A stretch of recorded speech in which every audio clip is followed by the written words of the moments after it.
Welcome to the Steering Change Podcast, navigating through the commercial transportation industry in Alberta and beyond. Powered by the Alberta Motor Transport Association.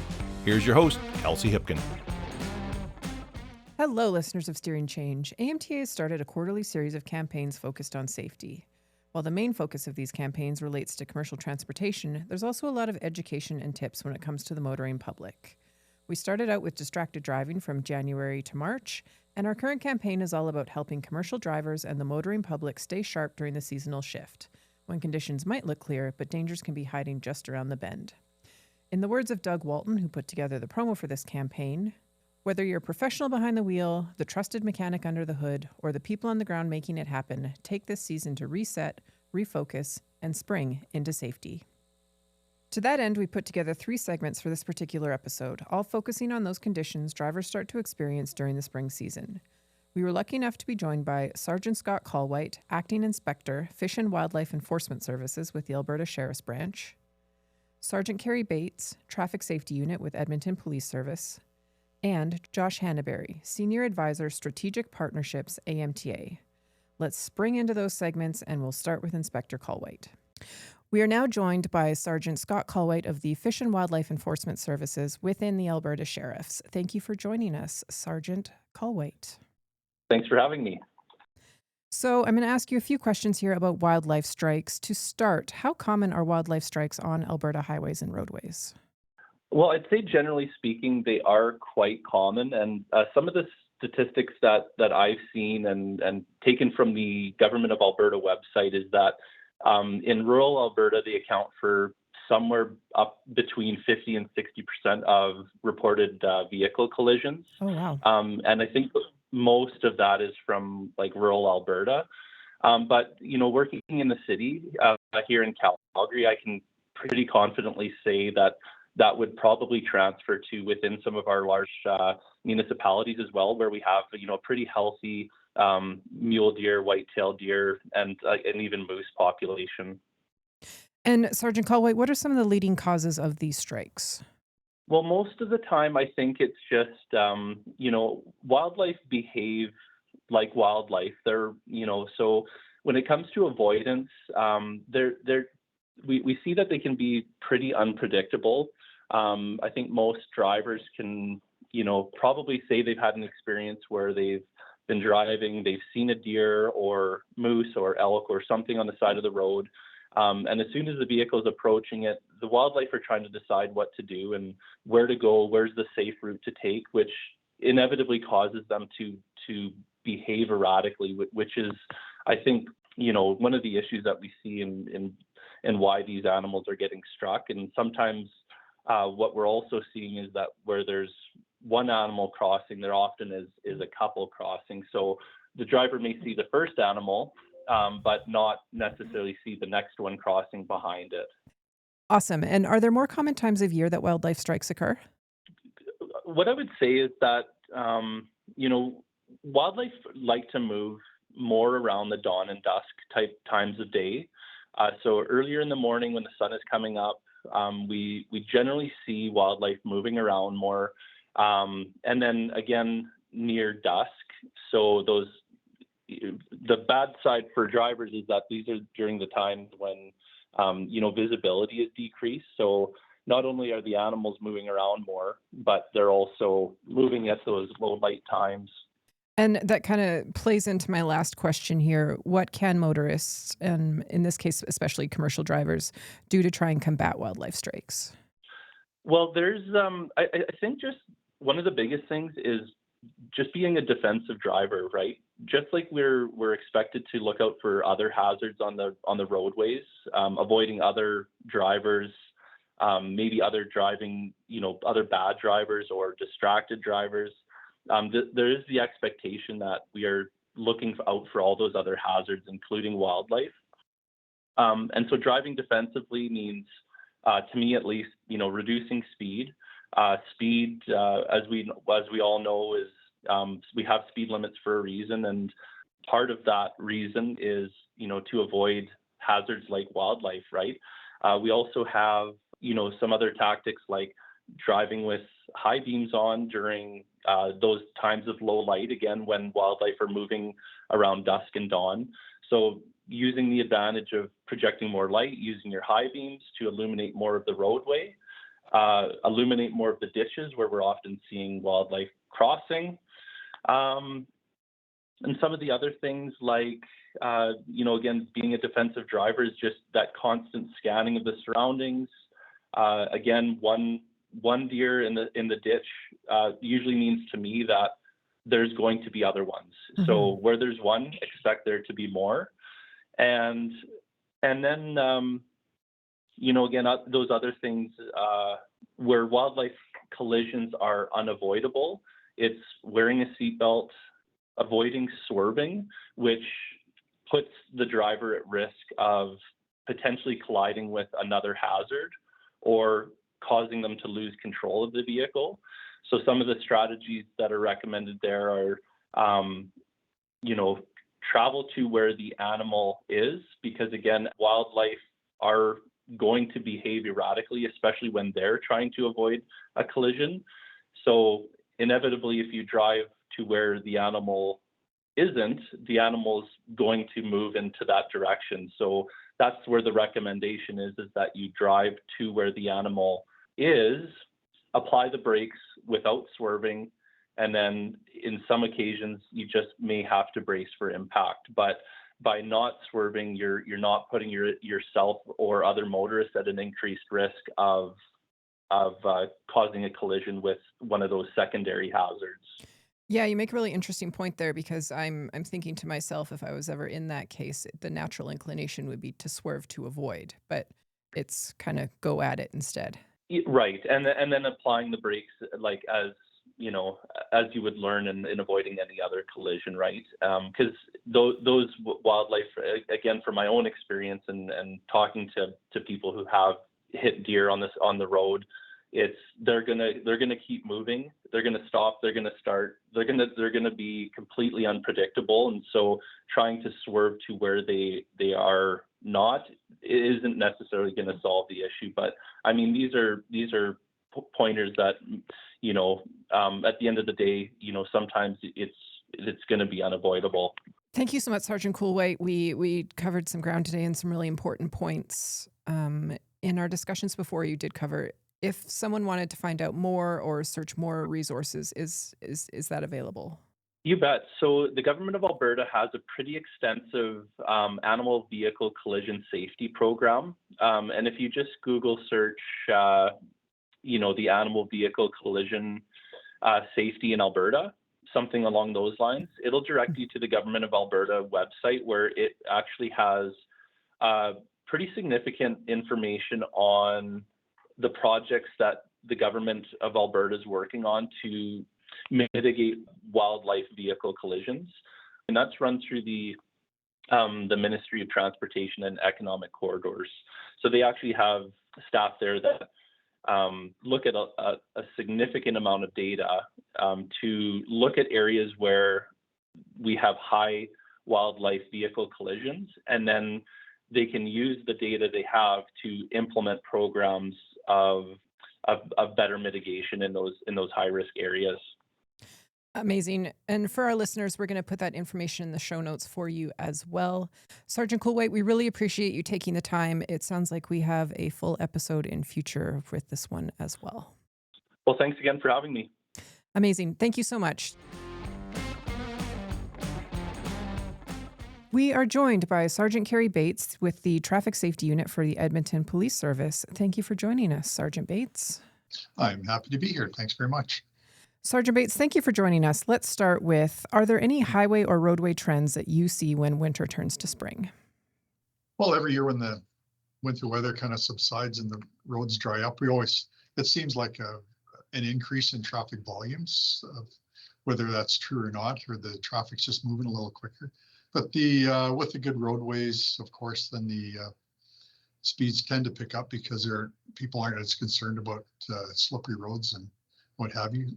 And that's the biggest thing that I notice anyway. And drivers, just due to that increased volumes, need to to pay a little more attention, not that they shouldn't be in the winter as well, but just pay a little more attention to their environment around them while they're driving and react accordingly. And with that warmer weather and increased volume, do you notice an increase in any particular infractions? I think speed is probably the obvious infraction as the roads get better and people are a little more confident that they can stop and accelerate and turn corners quickly and what have you, that it's probably the biggest one. And the infractions we're able to see maybe more obvious maybe, or distracted driving violations that, due to sloppy roads and frosty windows and what have you, and less daylight hours too. You may not immediately be aware of them over the winter. So those things become more apparent to us as well. Awesome. And as you mentioned, with that volume, we're also starting to see more motorcycles on the road. Do you have any recommendations for motorcycles and the motoring public, especially commercial vehicles, when it comes to sharing the road? Motorcycles are, we strongly suggest that people, because of our climate, unless you're someone that winters in Arizona, you probably haven't touched your motorcycle in 5 months or 6 months, maybe even, but just to start out slow, drive to your ability, even, first time or two out, start out your ride with a trip to a vacant large parking lot and just do a few circles and loops and practice your balance and get feeling comfortable on your bike again before you get out on the roads with the traffic volumes that we have. And can you talk a bit about blind spots when it comes to motorcycles? Yeah, for certain. They're obviously of the vehicles on the road, they're aside from bicycles and pedestrians, they're probably the most vulnerable of vehicles. If there is a collision with a car or a large semi or whatever, you're obviously coming out second in that collision. But for sure, be aware of blind spots, I guess, is one thing for any vehicle, but especially large trucks with their large side views. That I'm sure the blind spots for those truck drivers is probably larger than your average car. Be aware when you're passing not to ride in that blind spot. Don't stay there when you're passing. Get by as quickly as you can and move back over and slow down again. But just for a safety sake, just to get by them quickly. Make sure your headlights are working on a high beam, probably in the daylight hours, just so you're readily visible. If they glimpse through the mirror and they see a bright light, then they'll know you're there. It only takes them a second or two to check those mirrors. And make sure when you're going by that they aren't signaling to make a lane change in one direction or the other, or a turn or slowing down. Just be aware of all those things. Truck drivers got a big machine they're running and lots of things to pay attention to as well. So you can't just count or be assuming that another vehicle is going to be watching out for your safety all the time. Yeah, absolutely. There's some really important points there. And I am going to throw one last one at you. Is there anything you'd like to add just kind of when it comes to this time of year that's important for motorists to be aware of? Just generally, I guess, when spring arrives, just watch your speed, be aware of it. Be aware of the distracted driving laws. Those are a big concern for collisions. And following too close is another one that's a major ingredient in our collisions in the urban areas anyway. Probably about 50 to 60% of our collisions are as a result of rear end collisions, whether it's inattention or following too close. But give yourself that time to react if you're following traffic. And those are probably the bigger ones, collision wise. Wonderful. Thank you so much for your time. Great. Thank you. Josh, thank you for joining us. Oh, it's awesome to be back. Thank you very much for having me. Josh, we know you from AMTA. You come at industry from a safety perspective. You have some history in insurance as well. Can you kind of delve into your expertise on being a Class 1 driver? Yeah, absolutely. I'll actually dive more into professional driver if that's okay. Absolutely. So yeah, that's actually how I got into the industry. Was first it was landscaping, and then I ended up driving a truck. It wasn't a Class 1 at that time. And I've been very fortunate throughout my career to operate many different types of vehicles, so commercial vehicles, as well as the equipment. So I spent a lot of my time, if I wasn't oil and gas hauling, it was equipment hauling. So yeah, I spent a lot of time, and it was an eye-opener. I remember the first time I got trained, not just to get my license. I remember the first time an employer trained me to do good in my job, and that's when I actually got hooked to safety. Was very much just like, wow, I matter. And wow, this piece of equipment that I'm operating, so that really did a really good job just painting I guess a picture of the importance that I bring as well as just the human factor to me. Like, I matter. I need to be on safe, or I need to go home safely. But yeah, then I spent a lot of time taking just various training. So if it's oil field specific, if it's site specific, but yeah, spending a lot of time just kind of honing those skills and trying different things, and yeah, not biting off too much that I felt like I wasn't able to perform was also important. But having good mentors that would actually encourage that versus the opposite, where come on, Ricky, you can do it kind of thing. It's like, no, you will get there, but we're going to make sure you get there the right way and safely. Wonderful. And let's do a shout out to those safety and leadership mentors out there. Thanks for all you do, guys. Agreed. 100%. Wonderful. So let's start. Is there specific prep that commercial drivers need to do when they are transitioning from spring to winter? Absolutely, there is. I think the most important thing is don't lose focus on what's most important, and that's arriving safely.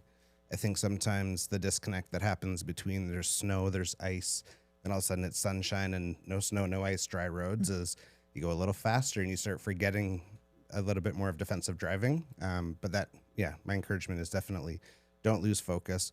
But another thing too is keep in mind that passenger vehicles that the common day people would drive might lose focus of, now there's dry roads and there's less distractions because I'm not going to slip and slide. So they're not necessarily, operating at the same type of attentiveness as that they should.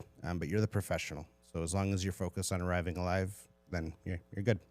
You're exactly right. We talked to EPS, and Sergeant Bates was mentioning how just because the roads are clear, people aren't maybe paying attention as much. They're not as alert as when there may be icy or snowy conditions. So I think you make a really valid point there. The other can I hit something quick? Yeah, absolutely. The other thing too that I think is super important to exactly that point is when the roads get nicer, the weather is nicer, construction starts happening, the RVs start cruising. So when other people are losing focus on that, I think it's just even that much more important to make sure that you're paying attention. But yeah, it's good. Absolutely. So be aware and stay safe out there, everyone. So on that kind of note, we're being aware while we're on the road. What do we need to be aware of before we even get on the road? Does pre-trip change as well? I think the opportunity. So I know what it's like to pre-trip when it's really, really cold. And as thorough as I thought I was, you're not nearly as thorough as when the weather is just a little bit nicer. The other thing when you're pre-tripping your vehicle and why it's super important once the snow and ice is gone is snow, ice, road grime. It gets stuck on things like the subframe and underneath your axles and all that good stuff where you're not actually able to see everything because you're not using a hammer and a chisel to make it exposed. So doing a really thorough check on making sure there's no little hairline cracks so that your nuts are actually tight and there's no like rust watermarks, that kind of stuff. That's super important. The other thing too is mid-trip inspections. I think a lot of times you think, I did a great thorough pre-trip inspection before I left, I'm good to go. There's many times throughout your trip, doesn't matter if you're local or long haul, where you can stop. And those are the great times just to do a quick inspection again, making sure that, I can actually see under this because it's light now versus when it was dark, that kind of stuff. And really kind of a good point there too. Like we are talking about commercial drivers, obviously, but for the motoring public out there as well, this is a great time for you. Have you checked your tires? How's your pressure? Topping up your gas? Is your washer fluid your spring washer fluid, not your winter washer fluid? Just small things like that. That's right. Actually, it's interesting when you think about the windshield where, when I was still driving, when I managed a big fleet, we call it the bullets, like little rocks that apparently were in the sand to make our roads a little more, I guess, sticky. All of a sudden, those bullets are hitting your windshields. And through the wintertime, there's still a law and legislation around windshield safety, of course. But yeah, that's a perfect time to say, hey, my windshield does need to get replaced. I don't need to risk that anymore. And I'm glad you mentioned washer fluid because we got those little flash rains and stuff where things kind of get dirty. So making sure that that's topped up with the right type of fluid. It was timely because my light just came on to let me know it's time to change mine. So check that washer fluid, friends. So you've touched on earlier, we are talking about there is going to be more traffic. We have RVs, we have a lot of commercial vehicles. We're starting to see motorcycles. I passed a few on the highway this morning. Can you just touch on some tips for big rigs sharing the road with motorcycles and other vehicles? Yeah, absolutely. A big thing that I used to coach and I still strongly believe is it starts before you get behind the wheel. So if there's things that you can do even before you leave your place, so if it's your house, if you're at a camp, whatever, before you get to your commercial vehicle to set yourself up for success, I think that's super important. So what I used to do is I put my clothes out the night before and I'd have most of my lunch packed. I leave my wallet, my keys in the same place, because the moment that you're panicked in the morning that you're going to be late for something, that mentality, it follows you. So if you have a good, calm, cool, collected head before you actually depart to do your pre-trip inspection, if you're dealing with dispatch, get your paperwork, that kind of stuff, that's really important, because then you can be more attentive to, I also passed the motor, well, actually I lied, they passed me this morning. And one of them, I think they call it the burp, where they just rev it up so you can hear them. Mm-hmm. And yeah, so making sure that your head is on a swivel, especially if you're pulling a trailer where there's just different noises, you have a louder engine, that kind of stuff.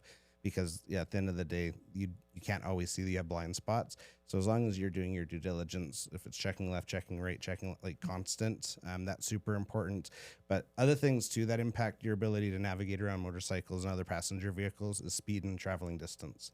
So when there's more traffic, it's okay to slow down. Like maybe like not excessively slow down, but give yourself some space so that way if you have to respond, you have the room to do so. Awesome. Thank you so much, Josh, for your knowledge and your time. Is there anything you'd like to add on springing into safety? I think the biggest thing is just to make sure that you do everything you can to arrive safely. Amazing. Thank you so much, Josh. I'd like to take a quick other moment to thank Scott, Kerry, and Josh for their time in those 3 segments you just listened to. As we get closer and closer to summer, let's all take our time on the roads and get to where we need to safely. Moving on to some AMTA news. AMTA's Drawdown Dinner is returning. We will see you October 16th at the River Cree Resort and Casino for networking, dinner, entertainment, and prizes. Registration opens in July, so keep an eye on amta.ca. Have you ever wondered what exactly is involved with an AMTA membership? Reach out to us at membership@amta.ca with any questions you might have surrounding supplier, associate carrier, full carrier, and AMTA Elite memberships. And as always, my friends, be safe out there. Thank you for listening to this episode of AMTA's Steering Change Podcast. The views expressed by guests of the Steering Change Podcast are their own and may not reflect the views of AMTA, its hosts, or sponsors. Did you have a question that you would like answered on an upcoming episode of the Steering Change Podcast? We want to hear from you. To submit a question to the Steering Change Mailbag, hit up our DMs on LinkedIn, Facebook, or Instagram with the hashtag SteeringChange, and your question will be answered either live on the podcast or by one of our SMEs here at AMTA. We ask that you share this episode with those in your network that could benefit from what we discussed today, and make sure to subscribe to our podcast on your favorite podcast platform so you can be notified when future episodes are released. You can learn more about us and our mission by visiting www.amta.ca. Now get out there and have a safe day.